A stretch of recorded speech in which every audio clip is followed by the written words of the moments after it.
ঠাকুরকে বিপদের সময় বলি, ভালো কাজে বোঝায়। ঠাকুর আজকে আমি কুমড়া তরকারি খাবো, এটাও বলি।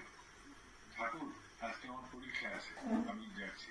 ঠাকুর আজকে আমার পড়তে ভালো লাগছে না, আমার পড়াশোনার ইচ্ছে হচ্ছে না, এটাও বল।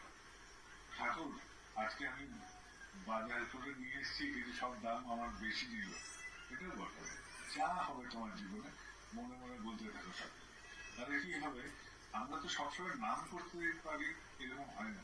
আমরা তো সংসারে থাকি, নানা রকম ভাব হয়, মনের মধ্যে নানা রকম আন্দোলন হয়। সব সময় যে আমি নাম করতে পারছি এরকম হয় না। তখন কি হয়, তখন সব কথাগুলো ঠাকুরকে যদি বলতে থাকো, ঠাকুর এখন আমি চা নিয়ে যাচ্ছি, ঠাকুর আমি এখন খেতে বসছি, এই যে বলছি ঠাকুরকে, তার মানে আমি আমার সমস্ত কিছুর মধ্যে ঠাকুরকে জড়িয়ে রাখছি।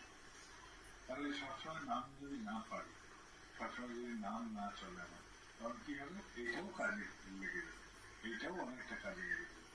বুঝতে পারছো? যখন তুমি কাপড় ধুতে যাবে, তোমরা যদি কাপড় ধুতে যাও বলবে যে আমি এখন কাপড় কাচতে যাচ্ছি ঠাকুর, আমি এখন বাসন মাজছি ঠাকুর, আমি এখন দপ্তরে যাচ্ছি ঠাকুর, আমি এখন খেতি করতে যাচ্ছি ঠাকুর, সব ঠাকুরের সাথে করবো।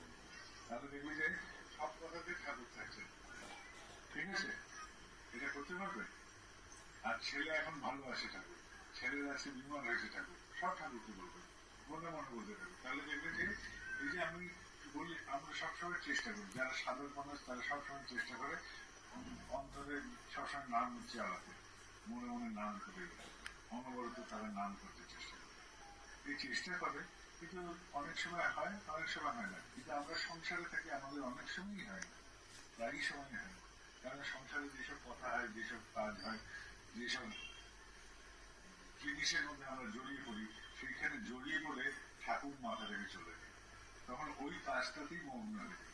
তখন কি করতে হয়, ওই কাজটা করার সময় ঠাকুরকে বলে, ঠাকুর আমি এখন এই মন্দিরে যাচ্ছি, ঠাকুর আমি এখন মাঠে যাচ্ছি, ঠাকুর আমি এখন খেতি করতে যাচ্ছি, ঠাকুর আমি এখন স্নানে যাচ্ছি, ঠাকুর আমি এখন কাম করতে যাচ্ছি, ঠাকুর আমি এখন দপ্তরে যাচ্ছি, আমি এখন স্কুলে যাচ্ছি, আমি এখন কলেজে যাচ্ছি, সব বলতে থাকি।